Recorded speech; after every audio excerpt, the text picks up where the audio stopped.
Hey, it's Bob Nagin. And I'm Susan Nagin. And in this episode of Real Retail TV, you're going to see a clip from Put Me in Coach, an event we did on Wednesday that sort of talked about and set the stage for why the Retail Sales Academy can be an amazing part of your retail business.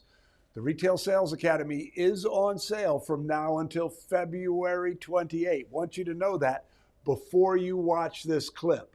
But in this clip, someone asked a question. My people won't want to do the training, and I don't want to micromanage. And Susan had the perfect answer. Hope you'll enjoy it. Watch this next clip.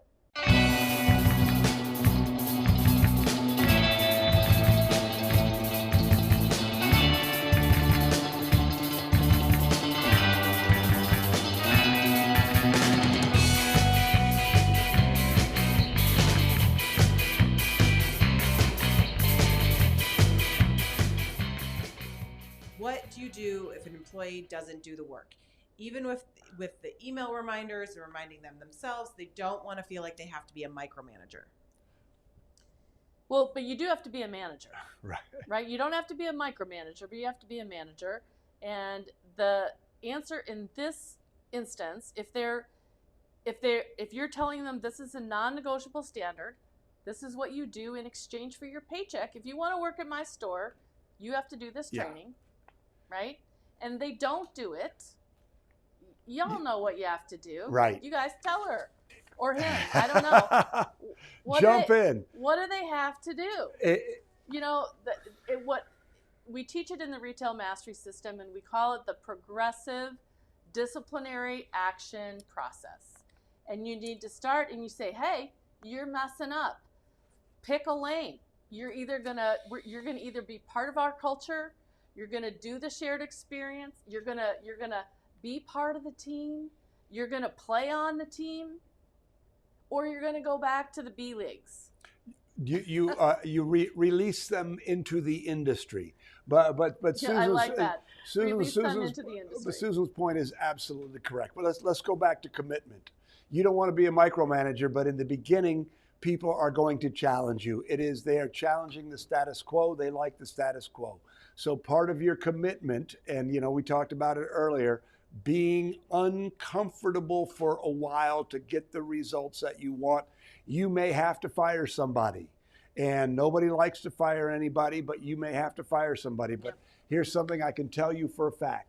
You fire somebody, the whole thing changes, and everybody who wants to be part of this new, great, better you will come along. Yeah. So good. Yeah, okay. And like it's the edge of accountability, right? It's the edge case. It's the accountability part of the stool taken to the very end. You must hold them accountable, or they have to go away and not work in your store anymore. Yeah. Right? But you can do all the things to help them, but if they are unwilling, they got to go. And by the way, whoever said that, I appreciate that. It's a great question. But just recognize that what we're talking about here, and the reason we showed you the Tony Robbins circle, is you holding them accountable, or you firing them because they don't have enough respect for you to do the things that you've told them they need to do. This is the X outside of your comfort zone. And everybody here knows this. Anybody who's ever fired anybody, the first time you fire somebody, you don't sleep for 3 or 4 days, but then by the time you fire 10 or 15 people. Hopefully you don't have to do that. Well, no, you do. If you're in business long enough, that's what I mean. Over time, you get to the point where, wow, this isn't working out, and then this is done. So I got to say one more. I have to say one more sentence. I have to say one more sentence. One more sentence. I do, because this is so important. The other people are watching you. Yeah, one bad apple does spoil the whole bunch. They're going to spoil the whole bunch. Like, they're watching. You tell Bob, take out the trash, and Bob doesn't take out the trash, and doesn't take out the trash, and doesn't take it out the trash. They're like, oh, Susan's not serious. She doesn't mean what she says. I don't want to do this thing. I'm not going to do. She didn't make Bob. She's not going to make me. Like, are you serious or are you not serious? Recognize that you write the check, right? That there is an implicit contract here. That if they work for you, you have the right to, within reason, of course, Tell them what's expected of them. And so there's this idea of this concept of non-negotiable standards. And non-negotiable. Say that again. Non Non-negotiable standards. And a non-negotiable standard is defined as a standard that everybody adheres to in exchange for their paycheck. So if you're going to make a commitment to this, you have to make sure that everybody's doing it. And if they don't do it, what those people are saying to you is they don't respect you enough to do what you're asking them to do.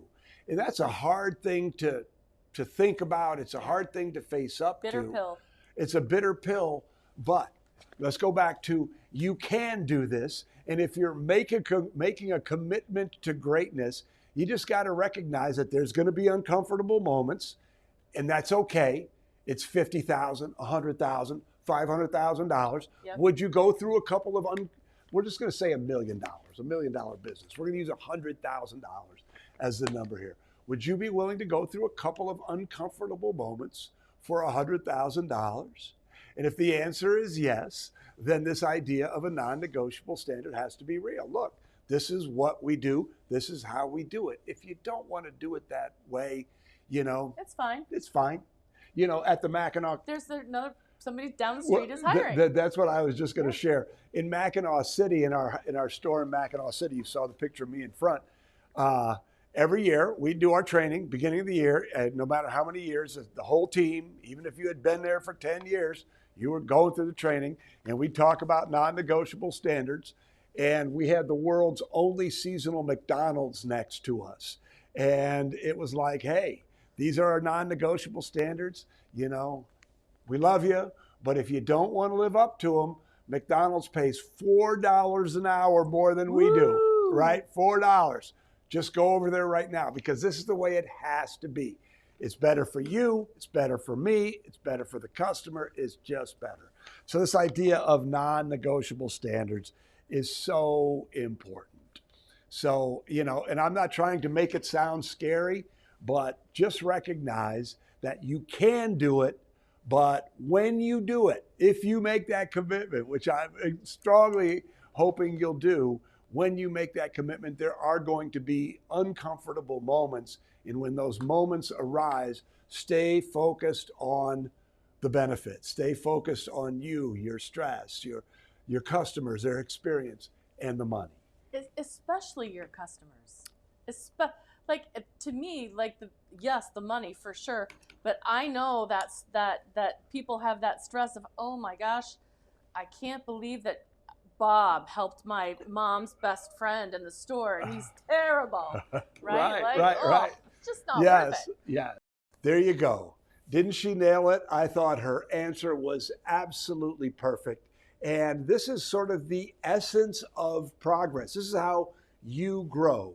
You invest in something like the Retail Sales Academy, and you do the things that need to be done so that you can create the kind of culture where your customers get the service that they deserve. So again, it's on sale right now until February 28th. Look at the link down below, check it out, invest. Make sure that everybody does the work. You'll be glad you did. I'm Bob Nagan. I'm Susan Nagan. And if you have any comments, put them down below. Otherwise, we'll see you next week.